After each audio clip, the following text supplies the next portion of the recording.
Hey, everybody, it's Rob Lowe here. If you haven't heard, I have a podcast that's called Literally with Rob Lowe. And basically, it's conversations I've had that really make you feel like you're pulling up a chair at an intimate dinner between myself and people that I admire, like Aaron Sorkin or Tiffany Haddish, Demi Moore, Chris Pratt, Michael J. Fox. There are new episodes out every Thursday. So subscribe, please, and listen wherever you get your podcasts. Skipping cold and flu season is plan A. But if you do get sick, be prepared for plan B with Kleenex lotion tissues. Kleenex lotion tissues moisturize skin, helping prevent the added discomfort of red, irritated skin on top of your cold and flu symptoms. So this cold and flu season, grab Kleenex lotion tissues. Visit Kleenex.com to learn more and buy now. For whatever happens next, grab Kleenex. Bob Evans' creamy mac and cheese and buttery mashed potatoes are made for those holiday moments you just can't plan for. Like when the neighbors burnt their holiday meal and you invited them over. Or that time when everyone's flights home were canceled and they stayed an extra 2 days. So when there is no plan, say hello to Plan B.O.B. When you bring out the Bob, you can take comfort this holiday season knowing you'll always have something delicious on the table no matter what the holidays bring. When you need comfort, bring out the Bob. Available now in your refrigerated section. You can support this podcast at patreon.com/partnersincrimemedia. I'm Rebecca Lavoie, and this is Crime Writers On.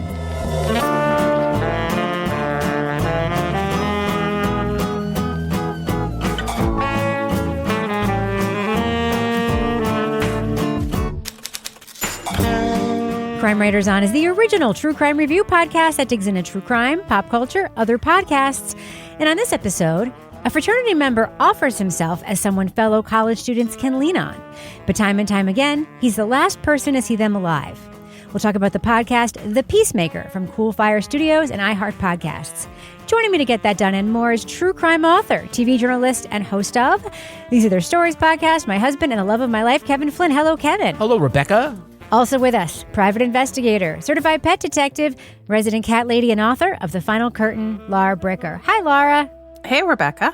And finally, it's our captain of all things cynical, author of the City Trilogy, host of Rip Current, More Like Ancient Phalians, Strange Arrivals, and our Patreon Deep Dive Book Club podcast, Toby Ball. Hola, Toby.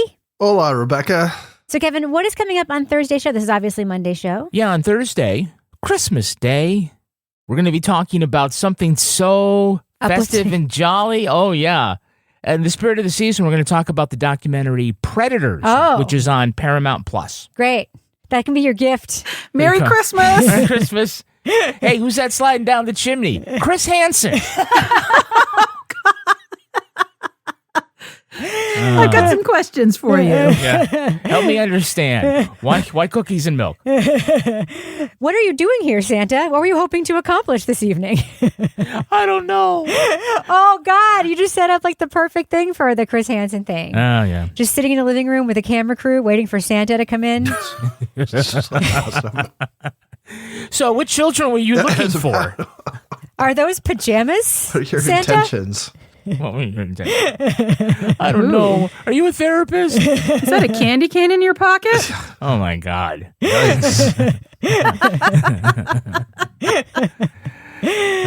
can laugh about it now. And you have all these decoy adults playing children all matching pajamas, for Christmas Eve. Oh, God. To catch a predator. Yeah. All right. Well, Kevin, should we just get into the thing that we're planning on talking about in this podcast? Yeah, how about we do that? All right.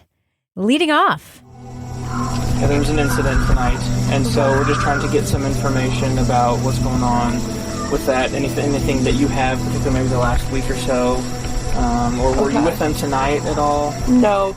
In 2016, Truman State University was rocked when 2 fraternity members died by suicide within weeks of each other.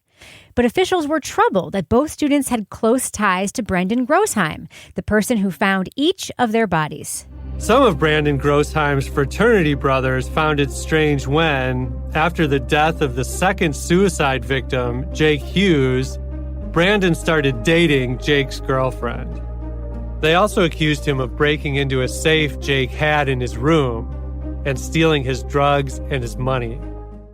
Grossheim called himself the Peacemaker, someone students could turn to in times of crisis. But as more deaths occurred and his behavior grew more peculiar, those around him wondered if Grossheim had been steering his classmates away from self-harm or encouraging it. People didn't know what to think. There was clearly something strange going on, but little did everyone know it was about to get even more bizarre. Because when it came to Brandon Grossheim and people he knew taking their own lives, this was only the beginning. The podcast, The Peacemaker from Coolfire Studios and iHeartPodcasts, explores a tragic suicide cluster and the one man connected to all the deaths. Host Ben Westhoff and producer Ryan Krull drill down into the unanswered circumstances around each incident, as well as Grossheim's proximity and preoccupation with death. It seeks to answer whether his actions were unsuccessful attempts to counsel people already in crisis or whether he nudged them along the path to self-harm. Spoiler alert, we're going to be talking about plot points from The Peacemaker. So if you want to remain spoiler-free, go to the estimated time code in our show notes for our thumbs up or thumbs down reviews. Now, Toby, at multiple points in the podcast, at least once an episode, the host refers to an article that came out about this story in The New Yorker. I understand you've read that article. What was the gist of that? It's basically the exact same story, but, it's by the writer named D.T. Max, who's excellent. And if memory serves, like the big question is sort of like, where do you draw the line, right? Like, what does it mean to sort of aid somebody in suicide? And how do you find somebody culpable of that? And were people sort of scapegoating this guy, Brandon, for this series of deaths that, are affecting his close friends when, in fact, there were sort of other factors that were in play and there was a certain amount of bad luck involved. So, it's the exact same story. So it's the same kind of questions that come up in this podcast, although I don't necessarily think the podcasters ask those questions as much as the New Yorker one did. And I kind of skimmed through it last night just to see if my memory of the article was correct. And it largely was. But it did kind of affect the way I listened to this podcast a little bit, just because I was familiar with it and kind of knew sort of the beats of the story. So I think it changed. Like, I think I was like listening for new stuff rather than listening to the actual podcast. I'm not sure that was like the best way of doing it, but that's kind of my experience of it. So, Laura, before we talk about our critiques of the podcast, I just want to talk to you a little bit about the format of it and the way it's presented. I think you and I agreed that especially, probably throughout, this podcast is incredibly repetitive. Is that how you felt about it? Yeah, I felt like, and it's interesting because a lot of times I'm like, who are these characters or whatever in other podcasts that we review? But it was like every single time it would be like, Kevin, you remember Kevin. He's Rebecca's husband. Kevin went to the store recently. And then there's a clip of Kevin. I went to the store recently. So I feel like it was so repetitive that I didn't feel any sort of propulsion forward in the story. Right. I felt like we were either reciting something that had already been reported from a police report or another article, or even sometimes in the same episode, things would just be getting rehashed over and over again. And I felt like that really could have benefited from some streamlining in the editing process so that the story felt like it was moving forward instead of getting bogged down in the rehashing. Yeah. So, Kevin, one of the ways that things are rehashed and repetitive in the podcast, and it happens in the first couple episodes, is we hear about a thing that's fairly straightforward. Mm-hmm. And then it's like, this is complicated. So I'm going to sit down with my producer, Ryan, and talk about it. Do you think that worked? I don't think it worked here. No. I think structure-wise, they do a lot of the things that we do like in most podcasts. Signposting, first-person reporting, stuff on the ground, and the debriefs to sort of unpack and explain, provide context. And sometimes those things landed, and sometimes, for me, they didn't. And by the way, I was also surprised that we get through the first episode, maybe even the second, there's no trigger warning. Because usually you kind of have that even if there's sort of a brush of mention of suicide. I thought I heard one, actually. Well, I did hear them in later episodes. Yeah. Right? And to me, it almost feels a little bit like they got some feedback going through, because I did think this got better as it went along. But regarding the debriefs, it felt really less like a conversation between like two reporting colleagues and more like a host welcoming a different guest on the podcast. I'm just theorizing, but I bet that because Brandon was never charged criminally, the parents of the victims feel that this is the best way to win some measure of justice in their eyes, to sort of hold Brandon accountable in some way in civil court. Okay, great. Well, thank you, Ryan. You're welcome. So, Toby, it's sort of framed as a mystery in some ways. Like, did Brandon push these people into suicide? And by the way, I just want to make a mention. There are many things this podcast does wrong in terms of referring to stuff that really would have benefited from like a more sensitive editor in the room. And one of them is this sort of framing of suicide, generally speaking. I mean, the lingo that we are supposed to use now for good reason is died by suicide. They don't say that. They talk about methods of suicide without taking a pause for a second first. There's just a lot of like best practices around journalism and suicide that I don't think are followed in this podcast. But the mystery that they are purporting to look into is whether or not this guy, Brandon, actually pushed these folks into suicide. And they say later in the podcast that there does seem to be plenty of evidence that he did do some things. I didn't hear that evidence, and I also don't think it's as much of a mystery as the podcast is trying to lead us to believe. What do you think? Yeah, so it's not until the end when nothing of consequence comes of anything that you're like, well, it's all fairly simple, it kind of feels like. I mean, this guy, Brandon, is definitely an unusual guy. He's got this sort of egotistical sense that he can really help people out and counsel them and stuff. And I think he's got sort of a strange philosophy about things. But beyond that, it seems like he's attracted to, as sort of friends and girlfriends or whatever, people who have experienced trauma or depressed or whatever. Like, that's who he seems to surround himself with. And so it doesn't seem that strange that he kind of runs into this. Like, one of the things I think they do fairly well, I don't know if they do it intentionally, but just throughout the whole series, like, you get a sense of like how kind of bleak Kirkland is, or at least in their telling, and how bleak Truman State is. Because you can't get vegan food? Is that why? That's, I mean, you know. There's nowhere to eat. That's the cherry on top as far as I'm concerned. But it is. I mean, they kind of talk about how it's like kids who couldn't go to like the big procedure schools go to Truman State, and then they show up and it's really, really competitive, and people do drinking and a lot of drugs, and you're kind of in the middle of nowhere and there's not much going on. And I mean, the amount of drugs that these kids were doing was nuts. So anyway, when the whole thing was over, it feels unusual, but it doesn't feel like he must be like the suicide whisperer and he's getting these guys' ears. And then they're like, oh, okay, well, I guess we're going to go off and do something. It's like he found himself hanging around people who were having these issues. And maybe the advice he was giving wasn't like spot on, like what you'd expect from a therapist, but he was a college kid. You know, it didn't seem that mysterious. I didn't buy it. Didn't buy what? Oh, I just feel like we were supposed to feel this aha moment, like they were drinking and doing drugs and talk. And I'm like, this is college. Like, they're living in shitty apartments that don't have good water. And this isn't necessarily something that shocks me in the way that it was presented and leads me to draw this connection to Brandon in the way that I think we were being encouraged to, if that makes sense. I'll tell you, I have a note about this. The judgy framing of stuff around class in this podcast, it made me so angry. They feel the need, whenever a place isn't pristine, they feel the need to tell us that the place is a super shitty place. A house is shitty with junk everywhere.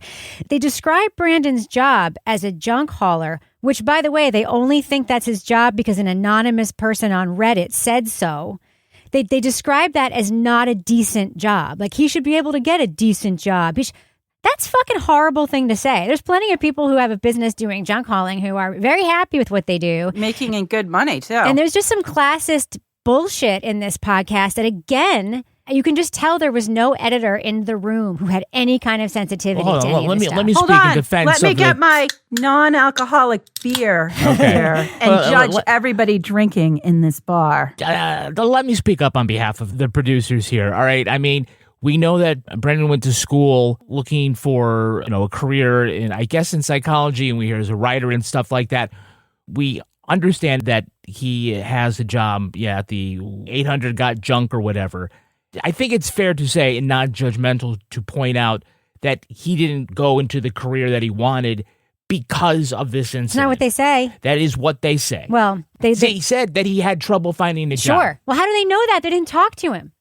They say that he has trouble finding a decent job. I'm going to agree here because I think where it hit for me, Rebecca, is that when there was somebody that didn't talk, they made a lot of observations and made a lot of assumptions because they weren't able to talk to the person. So then they used whatever little details they could see to draw a character sketch of somebody they didn't really know. Like the guy who owns the bar. Well, he likes this kind of music, so that means this. And I feel like drawing conclusions about people that you're not able to speak to based on such sort of scant observations like that felt not authentic, I guess, or maybe not an accurate way to portray people. But you know what does feel authentic is our Patreon. Wow. If you join us there, you get all sorts of really authentic stuff. Sorry, Toby. I know you wanted to say something. You just have to wait. Got to put a pin in that, my friend. There's no way I'm going to remember this in 2 minutes. Make a note like the rest of us do, Toby. Take a minute to write yourself a note while I go through all the fantastic things that you can get on Patreon. It's because it's like 3 a.m. in Valencia where Toby is right now. You can get the Crime Writers On After Show if you join us at the leading off level. This week, we're going to talk about getting a spray tan. Oh, yeah. Yeah, Rebecca and I went for the first time in many, many years to get a spray tan. Yeah. And this is all riveting content, I know. But other good things that you can get include our advice podcast, Married with Podcast, Toby Ball's Deep Dive Book Club podcast, and Rebecca and Mel's weekly podcast, sometimes more than weekly. Sometimes many more than weekly. Something's off. Yeah. Looks like that, Rebecca, have you been contributing to the defense fund of the McAlberts? I have not, but my name has appeared many times on the defense fund page for the McAlberts. Find out more by tuning into Something's Off. If you join us at the Bricker scale level, you'll also get Laura Bricker's Leave It to Bricker podcast. And Laura has a Christmas tree-themed episode where she and Lance go on a little errand, right? We go on a little errand, and in light of that, my minister has recently decided that Lance actually is a body double for Yukon Cornelius from the Island of Misfit Toys. My God, yeah. yes. Yeah. I can see that. Can I just be completely honest with you? I've always thought he looked familiar, and I couldn't figure out from where. That is exactly what I was thinking. Oh, my God. Does he throw a pickaxe up in the air and lick the tip? That's the picture. There's actually a picture out in the woods with the Christmas tree with the saw up in the air. And I got this text from my minister. It was very funny. Next to the picture of Yukon Cornelius saying, have we talked about this yet? Yes. That's unbelievable. So good. Now, if you join us at the Let's Do What We Do level, you get episodes of Crime Writers on early and ad-free. And if you join us as a deep diver, you get to be an official sponsor of the Deep Dive. Toby, you are compiling your list for 2026 for all of the books that you'll be covering. I've seen the list, but pick two that you are really excited to talk about or dig into. I'm excited about almost all of them this year, but I'll tell you. The first one we're going to do is, if you want to get a jump on it, because it's kind of long, and I put it first because it would give us an extra month or so to read it. Is called, drum roll please, The Lumumba Plot, The Secret History of the CIA and a Cold War Assassination by Stuart Reid, R-E-I-D. That's about the assassination of Patrice Lumumba by the CIA. It's gotten great reviews. Some people who are going to be on the deep dive on other books said they read it and loved it. So there's that. I guess another thing that a lot of people we're hoping that we do on the deep dive this year, and that we are doing, is Murderland, Crime and Bloodlust in the Time of Serial Killers by Caroline Fraser. That's the one that has a theory about why all these serial killers are coming out of the Pacific Northwest, which I think has to do with particulates in the air from some kind of industrial process. I can't remember. I just read some reviews. But anyway, it was very buzzy when it came out. Some people were asking about it. So we've got that. And we will put a link to all of Toby's books in a special part of our Amazon storefront. You can check that out by going to amazon.com/shop/CrimeWritersOn. All right, Kevin, does thus end our business section? Thus ends the business section. Let's go ahead and fade that music out. Kevin? Yes. Who's sponsoring this fine program? Oh, have you ever heard of HelloFresh? Hola, Fresco. Yeah, they're the #1 meal kit in America, making home cooking easier with chef-crafted recipes and fresh ingredients delivered straight to your door. But they're even serving up more to love now. HelloFresh has doubled its menu so you can choose from over 100 delicious options each week, including new seasonal dishes and recipes from around the world. Look, we recently had a nice meal on behalf of HelloFresh. It was the saucy pork burrito bowls. Oh, those were good. With cilantro, lime rice, salsa fresca, and smoky crema. It was very easy to make. You had only like about 9 different ingredients. That seems like a lot, but it's not. I mean, that's it's not very many. No, it's not very many. Very simple to make. I really love the fact that all you got to do is to bring your own salt, pepper, and cooking oil, and they got everything else. It's like a 3D printed cookbook. Wow. It's just everything that you would want, and here's how you make it. It makes for delicious meals. And convenient. The best way to cook just got better. Go to HelloFresh.com/CWO10FM. CWO10FM. Now to get 10 free meals plus a free breakfast for life. Breakfast. 1 per box with active subscription. Free meals applied as a discount on the first box. New subscribers only. Varies by plan. That's HelloFresh.com/CWO10FM. CWO10FM. To get 10 free meals plus free breakfast for life. Hey there, it's Katie Nolan, host of Casuals, the sports podcast where we don't care how much you know about sports, we're just happy that you're here. Every week, I hang out with some of my good friends to discuss the biggest stories across sports and entertainment, but in a way that's like fun and not boring. Want to know Sue Bird's favorite Diana Taurasi story? Or how heavy the Larry O'Brien trophy is? Or even what baseball team is right for you based on your moon sign? We got you. Listen to Casuals every Tuesday and Thursday on the SiriusXM app or wherever you get your podcasts. Bye! Kevin, who's our next sponsor? Hey, we're brought to you by Rula. We are? Yeah, telehealth has made mental health care accessible to millions of people, but finding a suitable therapist, scheduling appointments, and expensive out-of-pocket costs can make it feel like a huge barrier. Thankfully, Rula has you covered. Look, we're starting with a new calendar year. That means for a lot of folks, new health plans, new you, and it's a great time to take advantage of those benefits and find yourself a suitable therapist. Yes. Rula partners with a network of over 15,000 therapists and psychiatrists, enabling you to find the right therapist for your needs and preferences. And get this, your average copay is as little as $15 a session. You go on their website, boom, boom, boom, they ask you a couple of questions, and that really helps them sort of funnel you to the right people that can get you started on your journey to better mental health. Thousands have already trusted Rula to support them on their journey toward improved mental health and overall well-being. Head over to Rula.com/CWO to get started today. After you sign up and they ask where you heard about them, please tell them our show sent you. Go to RULA.com/CWO and take the first step towards better mental health today. You deserve quality care from someone who cares. So, Kevin, yes, who's our next sponsor for this episode? Hey, we're brought to you by Quince. Oh. Here's the thing about being a great gift giver. Yes. When you find something truly perfect for everyone on your list, you almost don't want to give it away. Nope. And Quince has just about everything you want on your list. They've got the Mongolian cashmere sweaters, Italian wool coats, and Rebecca, well, I mean, you're supposed to kind of be buying Quince for other people. Yes. But you cannot stop buying Quince for yourself. Listen, I plan to buy Quince for other people, but everything on my Christmas list is a Quince thing. You know that. Yeah, I know that. You know that. Tell them about the leather jacket. Now, you got that brown leather jacket from it's like Quince. The cognac one. I got a leather little short biker jacket, and I wore it. Like, I got it like in a month, and I wore it like 20 times that month. And what did you just do? You just bought another one in black. I think one in black might be good, too. So I got a second one. It's so good. You have to admit, Kevin. Yeah. They're so good. They're so good. And if Quince weren't like great sponsors of the show and friends of ours, you'd be mad. I would apoplectic. I would be apoplectic.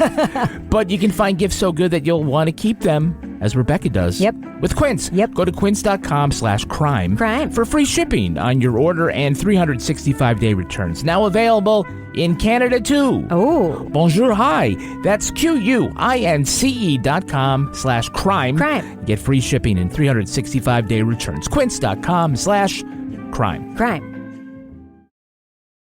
Toby, before the business section, Before you were interrupted, I was talking about how these podcasters seem to love pointing out squalor. Kevin defended them, and then Laura jumped I in didn't and even agreed. get to the squalor, but yeah. I love it What when were they you gonna point out say, the Toby? squalor. Well, I think it kind of came in two different ways. Like sometimes they were like describing like actual things they were seeing or had found out about, like the fact that Brandon was like running a extension cord into his neighbor's apartment to get electricity from it and stuff, which, you know, that's not great. That's a fire hazard. Like, how hot do you think that cord was? Yeah, that's not what you're supposed to be doing. But then there was also like at the end when they go to his house and they're like, oh, this looks like, you know, a frat house. And then they go to their parents' place. They're like, oh, this place is a lot nicer than his other place. His parents have a nice place. It was just like, look at his nice parents and he lives in this hovel. So I mean, I hear what you're saying. I think there were times when they were genuinely sort of describing situations that they knew something about rather than just taking this sort of larger view of like, this place sucks and this place is awesome. Yeah. But they also did more of that than you would expect. I'd like to talk about what I think of as the S-Town moment in this podcast. I don't know if y'all remember in S-Town, Brian Reed went all the way down south for a story he was reporting to go to a bar to try to find a guy to talk to, and then saw the guy and ran away and didn't talk to him. Yeah.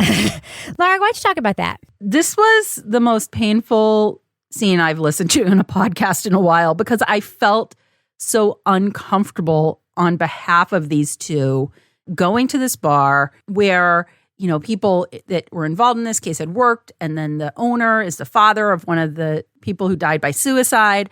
And they're going to go because they want to, first of all, see what it looks like. So they set up this awkward scene, again, which, I mean, I know sobriety is making a big comeback in terms of young people not drinking, but the scene set up the lengths they go to tell us about how they order their non-alcoholic beers, and then they get the wrong non-alcoholic beers, and then they're looking around and they spot the guy, and there he is, but we're not going to talk to him. And then you find out later it's because he told them he didn't want to talk to them.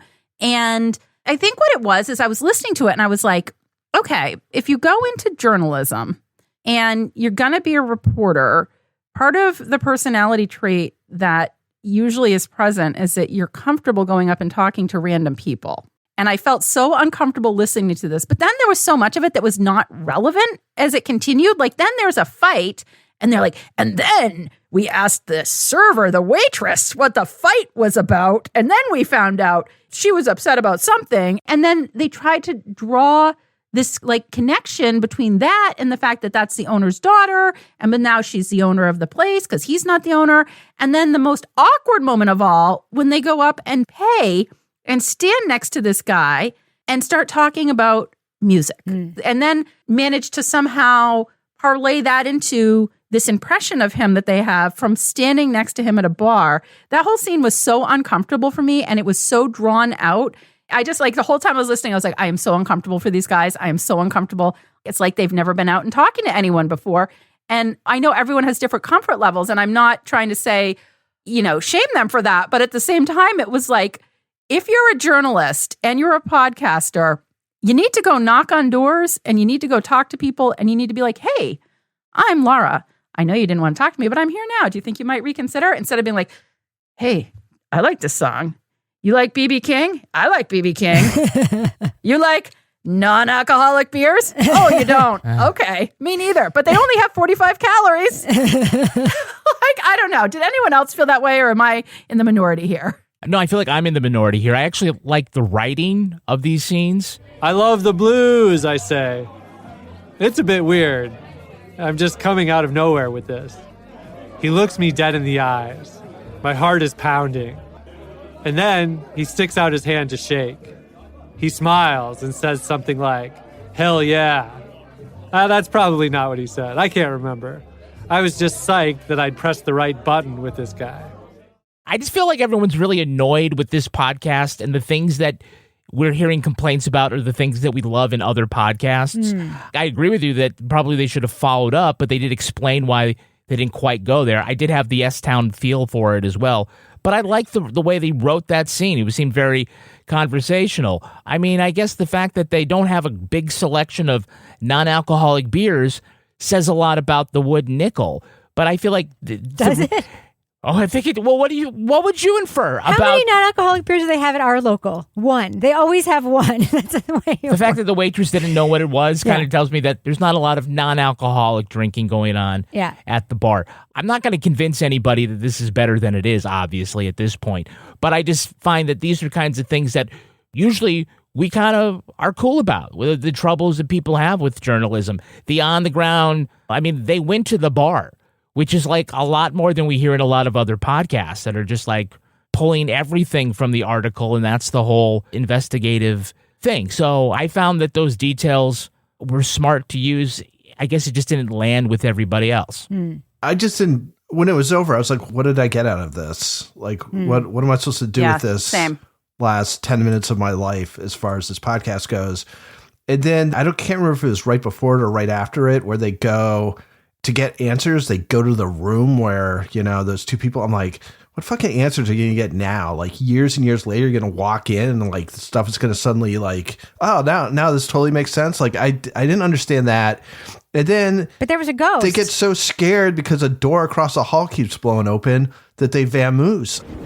Did the door just blow open? Oh yeah, you weren't kidding about those doors. That's what I'm saying. You want to just pull it? Hello? Is anybody home? I don't know if it was a ghost or what, and I hadn't even realized Quinn's door was open. But suddenly we found ourselves staring into Brandon Grossheim's old apartment. I'm like, do you think there's actually ghosts, or do you think there's somebody in there who keeps like opening the door and then closing it again? I mean, why are you running away? Your note about that, are you comfortable reading the note you actually wrote about that or not? I guess I can read it. My note was, why were they so spooked about the door blowing open? I don't get it. And even if you were, why put it on the podcast? It makes you seem unserious. Freaking Leah Satilli went to a town of white supremacists that people told her was dangerous. Man up a little. But they saw those scary pizza boxes in the hallway across when the door blew open, and it is exactly what it must have looked like when he lived there. The only other thing I was like, this is like reminiscent of when somebody put a penny on the Missing Maura Murray guy's car seat when they were going to go to some place in the White Mountains, and they took it as a threat and decided not to go. It's like a penny fell out of one of your pockets. Like it's not. Just go for a hike. It doesn't matter. This is my issue with it, generally speaking, okay? I think in order to get content to fill these episodes, they include things that other journalists would not include. So, for instance, if somebody gives them a lead and that lead goes nowhere, they include that person gave them a lead and then that lead went nowhere. Just don't include that. It makes it look like you're chasing everything. It's kind of like, don't show us what you're bad at in your show. Show us what you're good at. I felt that way with the apartment building. I mean, I guess I got a sort of an image of the loft bed that woman fell off of. I guess that was the point of it. And the only other thing was that the guy who lived there told a story about what happened, but he thought it happened in a different college, and it sort of demonstrated how the game of telephone can transmit stories. And I thought that was a little bit interesting. That being said, the door blowing open, the sort of nothing burger of scenes. And I think like maybe the feedback they got was we need more scene tape. So they went and got scene tape, but like they weren't able to get anything from the scene tape. Like for instance, the class thing, that guy that brought them to the apartment building, there's a thing about him and the fact that he's yelling at trucks and the fact that he's kind of weird. And then it's just like, just say who he is. Like, I don't need to hear what you think is odd about him, because his oddness does not matter to the story at all. It's just your observation of a person. You want him to tell and not show? No, I just don't. I don't want it to be included. I think that's quite clearly what you just said. I know. I said I didn't want them to tell. I didn't want that part included because there's no reason to include somebody's oddness when that's not a driving factor in the story. It's not a fact that fleshes out something. It just seems derogatory, in my opinion. Well, it seems like we're being set up not to believe that person as a source. Oh, okay. I suppose that's another interpretation. How did you feel about the dramatic readings of The Sorrows of Young Werther? Very bad. Oh my gosh. Very bad. Deluded by the innocent dream that I sat near her on the grass and held her hand and covered it in 1,000 kisses. Vainly, I seek her in my bed. Tears force up in floods from the wellspring of my heart, and I weep inconsolably at the prospect of my dire future. How did you feel about it, Toby? I had strangely just been reading this article about Goethe and the Sorrows of Young Werther, and I was like, this has nothing to do at all with what's going on with this story beyond the fact that a bunch of people committed suicide after reading it. But it was because it was written in like the 1700s and there's like this romantic ideal or whatever. It wasn't because they were like drinking a ton and doing tons of acid and then, getting depressed. I was like, why are you doing this? It's just like an own goal. Like, I'm glad you read it, the book. I hear it's pretty good, but it doesn't apply. It's like reading from some random murder mystery when you're trying to solve a murder or something. It's like, as Agatha Christie wrote back in, it's like, it's just this very, very tenuous. There were 10 little Indians. Yeah, exactly. Laura, one of the things I thought about is that a lot of the stuff at the end of the podcast, where it tries to be more contemplative and step away from framing Brandon as being a bad guy, which I really didn't have a sense that they were doing anything other than that until episode 7. Is it too late to start asking bigger questions after you've spent 6 or so episodes making someone look bad? Well, not if you set it up differently. What do you mean? Not if you set it up like we're going to do an examination of this from both sides.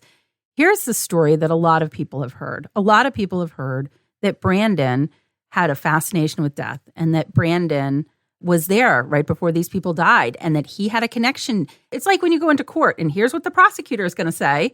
But, there's another side to the story. And is there really enough to actually believe that Brandon is the mastermind behind this largest suicide cluster in American history, which I wasn't sure if I believed that particular claim to fame. I think it was the most infamous, not the biggest. Well, whatever it was. But I think you could have set it up like that. But I think, actually, Rebecca, I think if that had been the lead in to this podcast, that we are going to look at this from the other side. And you put that in the first episode. Everybody has heard about this. Now there are civil suits charging this guy with being to blame for these deaths by suicide. But what really ties him to that? We're going to take a look at that and actually do a deep dive into, is there really a connection here? Can you really have a connection? Is this guy just somebody that's trying to be helpful and supportive, and for whatever reason, he doesn't shy away from people that are in depression because on some level he can relate to them? So I think there's a way this could have been told, because I think it's an interesting story. And in the beginning, I was like, oh, this is going to be interesting because I hadn't heard of it. But I think what would have been interesting, given the amount of time that's passed, given the fact that there are civil suits that have been filed, which you can go poll and see if anything, given the fact that they have all these police reports and all these people who have had time to reflect on this, is not just going back and re-examining this and being like, oh, wow, they were drinking a lot and they all worked at this bar. Like, I feel like we didn't hear from people as much in terms of people involved telling the story. It was, and I just feel like there was a way that this could have been told in a more examination way and shown the other side, because that's the side that I was curious about. Like, I'm hearing what you're saying, but really, what's at the heart of this? Like, are there some people out there who actually know him who aren't just going to be like, oh yeah, he was weird, he lived in my dorm? And I want to say my biggest gripe about this, just because he likes fucking cats doesn't make him crazy. Although, I don't know. His I'm cat did sorry. take 3 days to give birth, and he did chronicle it online, which was... I would have too. So I was like, we are maligning the cat people here. I don't like this. But yeah. So, Kevin, what do you think of how the podcast handles what some of the root causes of some of these suicides may have been, if not Brandon? Yeah, I'm glad that they went there and they took a very sober look at that. I mean, part of the thing we got going on is like, we know that there's no crime or no one's been charged criminally. So we're starting off with a civil case. So it seems like the stakes are low. And it also seems unlikely, given this situation, that like we're going to get answers onto whether Brandon like goaded people like Pied Piper for suicide, right? So it has to kind of, in addition, find some other avenues to go down narratively. And I think it tries to do this without victim blaming, so I guess it's kind of up to your own taste on that, whether it crosses that line, but it does lay out that the people who died were very much at risk already, and some had attempted suicide earlier, and that what they seem to be, and they do lay this out, is that they really seem to be victims of a system that doesn't identify that or provide proper care for that, and the only support system happens to be a creepy dude who, knowingly or not, creates a permission structure for them to kill themselves after they've had a lot to drink. Yeah. Right? And so, how much Brandon said something to them that made them do it, whether he thought he was saying something nice and was just completely wrong about it or whatever, there is a larger issue here is that these folks should have been able to get professional help elsewhere. They should have been identified.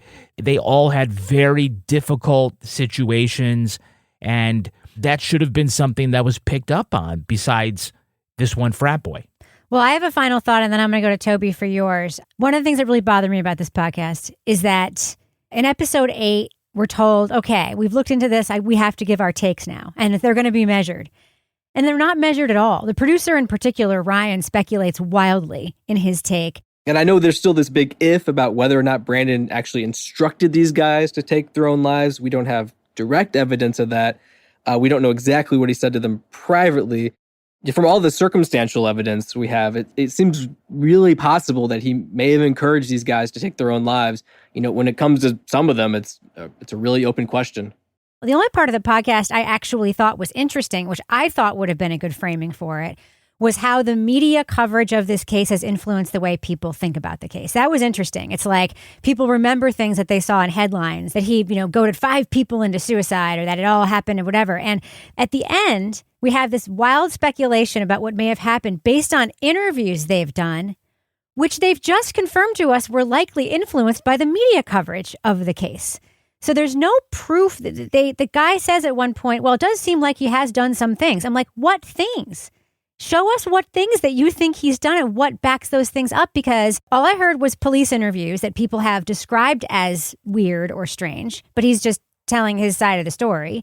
And then you hear a bunch of other people giving their opinion about him, but then you've said that other people's opinions about him shouldn't be listened to because of the media coverage of the case. So to me, the whole thing, as much as I didn't like it going through, commits like kind of an egregious sin at the end of the podcast. Toby, what were your thoughts? I guess it's 2 things. One is in the New Yorker article, they talk some about the civil suit and how things are positioned in it and decontextualized or making assertions when things aren't entirely clear. And it felt to me like some of that stuff leaked into this podcast, and that you were getting more of the plaintiff's view of things than you were getting of the defendants. And from looking through the New Yorker thing, I was like, oh, okay, that kind of makes sense.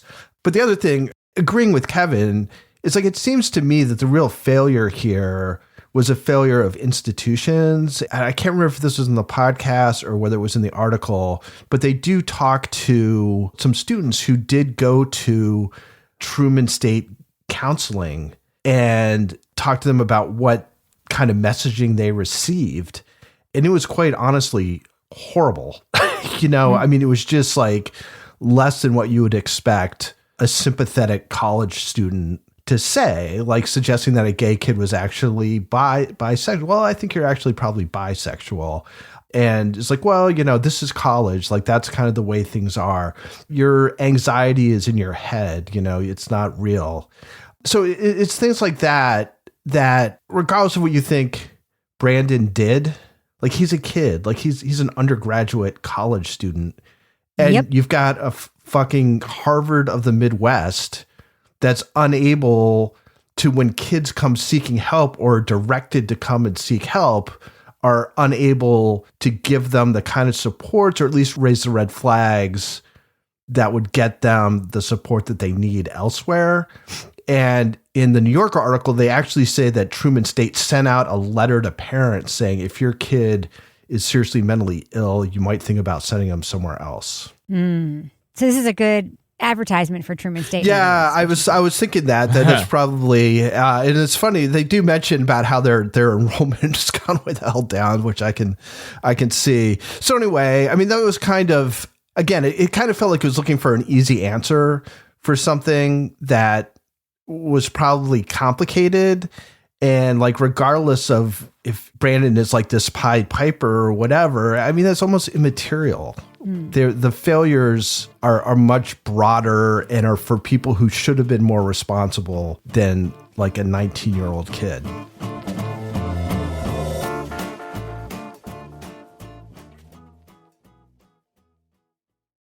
Hey everybody, Ted Danson here to tell you about my podcast with my longtime friend and sometimes co-host Woody Harrelson.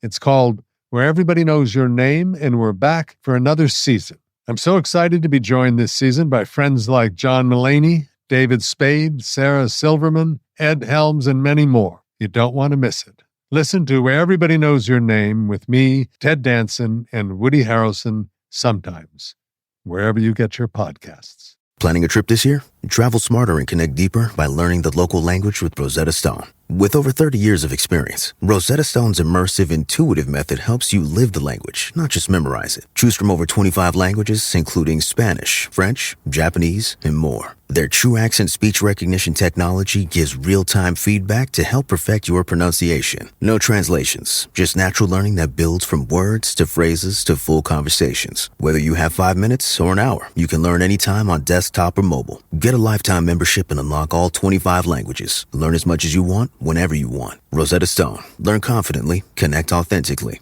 Don't wait. Unlock your language learning potential now. Listeners can grab Rosetta Stone's lifetime membership for 50% off. That's unlimited access to 25 language courses for life. Visit rosettastone.com/pod50 to get started and claim your 50% off today. Don't miss out. Go to rosettastone.com/pod50 and start learning today. Is it just me, or has watching TV gotten way too complicated? There are a million different services and too many bills to keep track of. Thankfully, there's Philo, a better way to TV. For as low as $33 a month, I get the channels I love. MTV, BET, Food Network, you name it. Plus, everything that AMC Plus has to offer. And guess what? They've added access to HBO Max Basic with Ads Plan and Discovery Plus, so I can enjoy all the best TV with one subscription. There are no contracts, no surprise fees, just one low price. And their DVR is awesome, too. I can save everything I love for up to a year and skip the ads when I rewatch them. A total game changer. I signed up directly at philo.tv. That's philo.tv. And if you subscribe today, you can get $8 off your first month.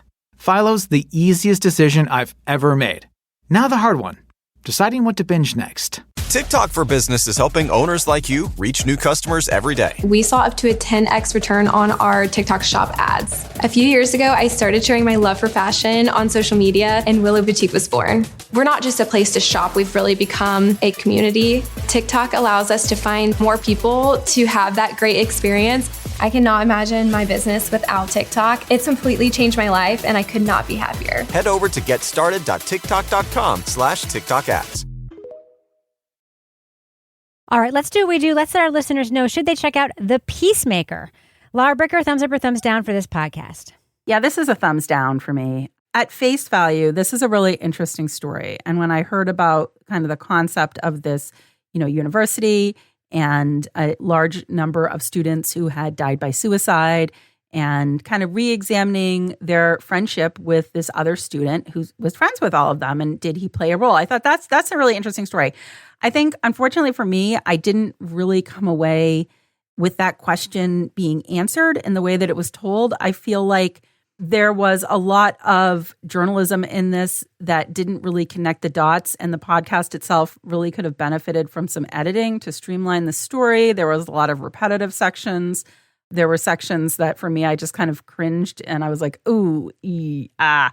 And the thing is, I think there is a story to be told here, and I think that at the end of this podcast, they started to get to that story. Unfortunately, by that point, it was too late for me, and it still didn't connect the dots. So this is a thumbs down for me. Toby Ball, thumbs up or thumbs down for The Peacemaker? Yeah, I'm a thumbs down too. I mean, I don't really have a lot to add to what I'm sure other people are going to say about this. But if you're interested in the story, read the New Yorker article, which is actually thoughtful and interesting.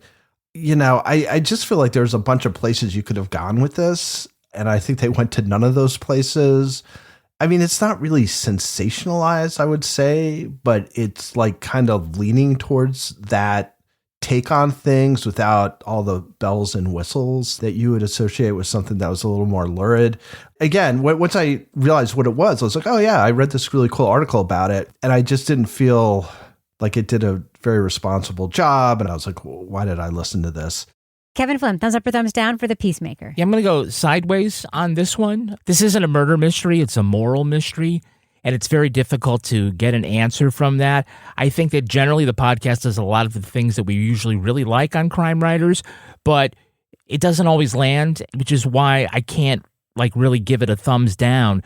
There were parts of this that I thought were great, and I agree with Laura that sort of towards the end they explore some of the more fruitful places that you can go with a story like this. But again, when you sort of have a question that can't be answered really in a courtroom, it ends up being a difficult place to go. So I don't think it's a bad podcast. I think it tries all the right things, but doesn't quite get there. I'm thinking about Hush, Love Thy Neighbor, a similar situation where you probably aren't going to come away saying this is exactly what happened, but the two-person reporting crew was able to find things to make it interesting and to keep us going along. It did that in some places here, but not enough, I think, for the rest of you. But I will at least give it some credit for some of the better things that it did do. But I'm still a sideways. I'm a down. And Kevin, to what you just said, what you described as attempting to do things that didn't land, as I was listening to this podcast, I felt like I was listening to two people do an impression of another podcast. It sounded like, this is when we're supposed to reach our conclusions. This is when we're supposed to make a turn and look at another angle. This is when we're supposed to recap a thing we just told you so that it's clear. The problem is the things that they recap to make clearer were actually really clear. And then the things that are actually interesting, they don't actually do anything with those things. And between what I consider to be some really irresponsible stuff in terms of the person at the center of this, between the leaning so heavily on the work of another reporter, but actually adding nothing or almost nothing to that work, I can't recommend this podcast. I really, really didn't like it. And the guys who made it seem perfectly nice, but I really think would have benefited from a really strong editor who would have said, if you want to tell this story, bring something new to it, frame it better, actually give us a thing that we can chew on, that we can't also read and get more information from that reading that thing. And yeah, I super didn't like it. So yeah, thumbs down for me for The Peacemaker. Now it's time for my favorite part of the podcast, a little something I like to call the Crime of the Week. The Crime of the Week. He's cuddly as a cactus. He's charming as an eel. But what kind of creature is the Grinch anyway? Anatomist Lucy Hyde analyzed this mean one for The Independent. The results were inconclusive. Hyde examined each part of Dr. Seuss's green-haired Scrooge. Her findings were that his facial structure suggests primate or canine, though his nose, eyes, and walk seem feline. His spine has the qualities of both a gibbon and a snake, but his hips are like a primate's. His flat forehead implies a small prefrontal cortex, but a heart that can grow 3 sizes would likely kill most animals. Hyde did not address the other anatomical features that the Grinch is famous for, namely that his heart is an empty hole, his brain is full of spiders, and he's got garlic in his soul, or that he seems to have opposable thumbs perfect for carving the roast beast. So panel, cat, snake, monkey, scientists can't explain what the Grinch actually is. What kind of creature do you think the Grinch actually is? Laura Bricker. Does it really matter? He's the Grinch. He's an enigma. I mean, we're never going to know. He's somebody that I like to watch every Christmas and compare people to. So I'm going to keep the mystery alive. Yeah. This is, every year I say it's going to be the year I do my ancestry DNA. This might inspire me now. Or maybe for my cats to find out what they actually are. Yeah. Toby Ball, what kind of creature do you think the Grinch actually is? He's a lemur. Oh. What do you think, Kevin? He's a fictional character, and this is giving anatomy classes a bad name. Do not send your kid to university to study anatomy, because apparently this is the job that they can get. Isn't he just like a Yeti? I mean, that's what I always thought. He just lives in the mountain above the town. Is Goofy a dog? I mean, I feel that's where... Goofy's a man dog. Then what? Then Pluto is a dog dog. Pluto is a dog dog. Then why does Goofy get to wear pants? I don't know. Yeah, I think... Rest in peace, Rob Reiner. Rest in peace. All right. Laura Bricker, if folks want to reach out to you online, how can they do that if they want to say hi? You can find me at Laura Bricker on Blue Sky and Instagram. Toby Ball, aside from absolutely binging Rip Current, how can folks find you online and say hello? I am at TobyBallNH on Blue Sky and at TobyBall603 on Instagram. What about you, Kevin? I'm at Kevin P. Flynn. You can follow me on the socials pretty much everywhere at Reb Lavoie. You can watch some things off and leave a comment under one of the episodes, and I will write you back. I encourage you mostly, though, to join our incredible community in our official Crime Writers on Facebook discussion group. Get everything we make on Patreon, like 1,000 episodes of stuff, at patreon.com/partnersincrimemedia. Our theme song was composed and performed by Tyler Gibbons, and our editor is the truly terrific Livy Burdett. The EP of this show is Kevin. This show was recorded in the Caitlin Rogers Project Studio, also known as Studio C, the closet in our New Hampshire basement, where we also steal electricity from our neighbors with a single, very long extension cord. On behalf of all the crime writers, thanks so much for listening. We will catch you later. Well, I mean, Toby's frozen. Toby's frozen in Valencia. All right, hold on. I just thought he was listening really well. I thought he was listening too. I was like, look at Toby. Oh, okay, he's gone. He'll be back in a second. I got to show you this picture at this place the other night. So I'm sitting there, I look out behind the bar, and I see their bottle opener at the new, supposedly upmarket Mexican restaurant in Epping. Uh-huh. Let's see. I see a pipe. Oh, yeah, I see. Just it's a giant focus penis. on the middle. Oh, that is it. Oh, it's not a pipe. It's a penis. It's a giant penis just laying there on the I bar. thought it was a pipe. You see that cup behind it? I just, like, when you zoom out, it doesn't look like a pipe. It does. I'm like, oh my God.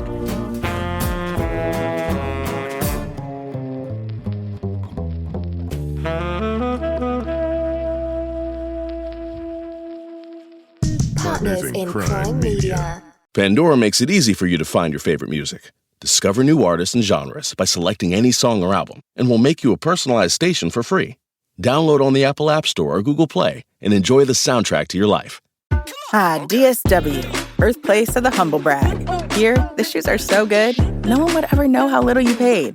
If you didn't go telling everyone, that is. And with never-ending options for every style, mood, and occasion, all at really great prices, we'll definitely give you something to brag about. So go ahead, stock up on fresh sneakers from your favorite brands, or try those boots you always secretly knew you could pull off. Find the shoes that get you at prices that get your budget at DSW stores or at DSW.com. Let us surprise you.